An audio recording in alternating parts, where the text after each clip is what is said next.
के इस धन्यवाद समारोह में की अध्यक्षता कर रहे श्री सुभाष जैन जी, मंच पर आसीन रामनगर जैन मंदिर के प्रधान श्री नीरज जैन जी, पूनम जैन जी, कैलाश नगर जैन समाज के महामंत्री बड़े भाई श्री कमल जैन जी और संरक्षक रामनगर के श्री मोहनलाल जैन जी, सभी सम्मानित मंच और हमारे मेरे बड़े भाई श्री राजेश कुमार जैन जी जो कोषाध्यक्ष हैं यमुना पार दिगंबर जैन समाज में, और सर्वश्रेष्ठ मंचालन करता भाई सुरेंद्र जैन मिंटू जी, और बलवीर नगर जैन समाज के यशस्वी प्रधान श्री अचल जैन जी एवं उनकी नवनिर्वाचित कमेटी मातृशक्ति, सभी को मेरा सादर जय जिनेंद्र।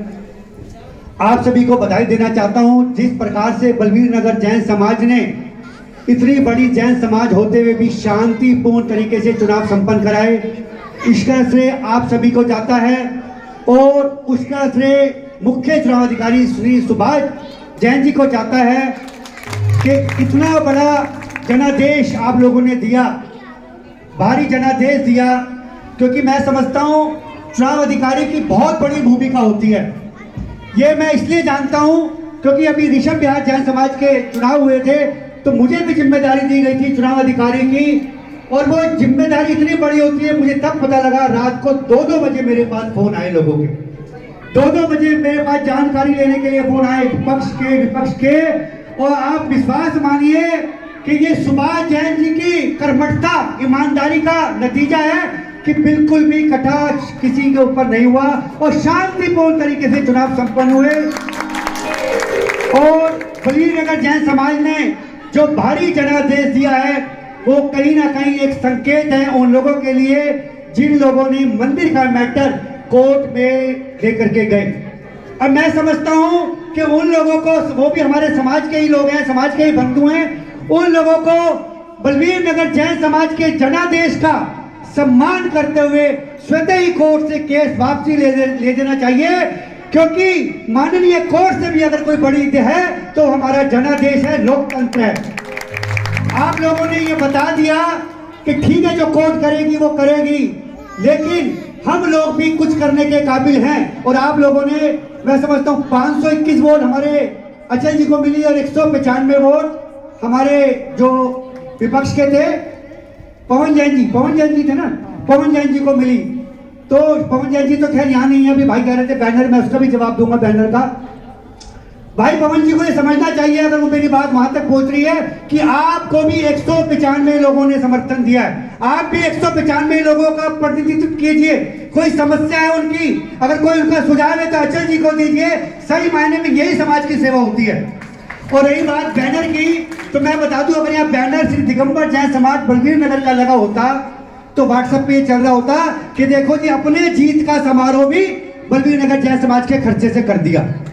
ये हमारे समाज के अंदर एक बहुत बड़ी कमी है, हम लोग बात को समझते नहीं है, उससे पहले व्हाट्सएप पर डाल करके उसका दुष्प्रचार कर देते हैं। इसलिए वर्तमान ग्रुप का यहाँ बैनर लगाया गया कि जो भी आज ये खर्चा हो रहा है वो भाई साहब की टीम और भाई साहब खुद मिलकर के कर रहे हैं। ये समाज को संदेश दिया गया कि एक समाज के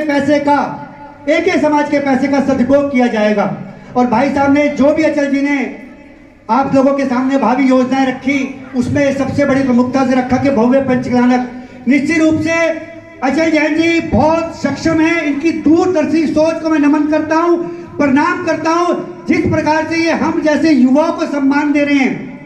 वरना अब तक तो ये होता है कि बड़े बुजुर्गों को आगे करते रहे, सिर्फ अपनी बात के अंदर रह गया कि युवाओं को आगे लाओ, युवाओं को आगे लाओ। जब बात युवाओं को आगे लाने की होती है तो उन्हें पीछे धकेल दिया जाता है। लेकिन अचल जैन जी ने एक उदाहरण प्रस्तुत किया, मुझे अपनी 27 तारीख की बैठक में भी इन्होंने अध्यक्षता दी और आज के कार्यक्रम में भी जो मुझे मान दिया, सम्मान दिया, वो विराग जैन के लिए नहीं है। विराग जैन तो पता नहीं कितने विराग जैन फिर रहे हैं, वो एक सम्मान युवा के लिए है, वो सम्मान एक दिगंबर जैन समाज यमुना पार के लिए कि कोई अगर काम करेगा, समाज के अंदर कोई आगे आएगा तो हम लोग उसका सम्मान करेंगे। बलवीर नगर जैन समाज ने नाम पूरे बलवीर यमुना पार में नहीं पूरे भारत के अंदर कमाया है। जिस प्रकार से मंदिर का निर्माण एक बहुत कम समय के अंदर कोरोना जैसे संकट काल के अंदर करके दिखाया, निश्चित रूप से दूर दूर समाज के लिए एक संदेश है कि काम करने की मजबूत इच्छा शक्ति होनी चाहिए। बाकी इसका श्रेय समस्त बलवीर नगर जैन समाज को जाता है। और एक मेरे ख्याल से यही वो जैन सत्संग धर्मशाला है जिसमें सील लगी थी। मेरे पास अचल जी का फोन आया कि हमारे धर्मशाला के अंदर सील लग गई, आप मेयर से टाइम लो, क्योंकि मेयर हमारे यहाँ के निगम पार्षद है श्याम सुंदर अग्रवाल जी। मैंने उनको फोन करा, उसने टाइम लिया, लेकिन उससे पहले ये सील खुल गई। मैं ये कहना चाहता हूँ ये सील इसलिए नहीं लगी कि ये बिल्डिंग अवैध बनी है, ये सील इसलिए नहीं लगी कि ये बिल्डिंग बिना नक्शे के बनी है। आधी से ज्यादा दिल्ली बिना नक्शे के बनी हुई अवैध बनी हुई है। ये सील इसलिए लगी, हम लोग संगठित नहीं है, जैन समाज को कमजोर समझा जाता है। मैं आप लोगों से कहना चाहता हूं, अगर किसी जैन के साथ कोई घटना घटे बिना किसी भेदभाव के, भले ही आपकी निजी उससे दुश्मनी हो और वो बाद में निपट ली जाएगी, लेकिन सबसे पहले आप उस जैन समाज के भाई का साथ दो। किसी अधिकारी की हिम्मत नहीं है कि वो जाफराबाद के अंदर जाके, किसी सरकार या प्रशासन की वो नहीं है कि वो सिर्फ के अंदर झांक ले। वो जैन को कहीं ना कहीं असामी कमजोर समझते हैं, जबकि जैन प्रबुद्ध जैन समाज है और बहुत भारी ताकतवर जैन समाज है। अगर हम बात करें दिगंबर की तो मुट्ठी भर है, बात करें श्वेतांबर की तो मुट्ठी भर है, 13 पंथी 20 पंथी, लेकिन हमें पहले जैन बनना है, केवल और केवल जैन।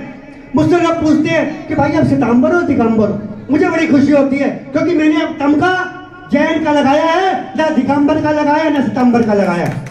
ये नरेंद्र मोदी जी महाराज जो यहाँ बलवीर नगर में आ जा रहे हैं, ये 4 दिन पहले कृष्णनगर में आए थे, तो मेरे घर पर आए थे। उन्होंने मुझे गले लगाया, कहने लगे मुझे आप जैसे युवा चाहिए जो लोग कट्टरपंथ के विरोधी हैं, जो कट्टरपंथी के विरोधी हैं। मैं हमेशा साले के अंदर जाता हूँ और मंदिर में भी जाता हूँ।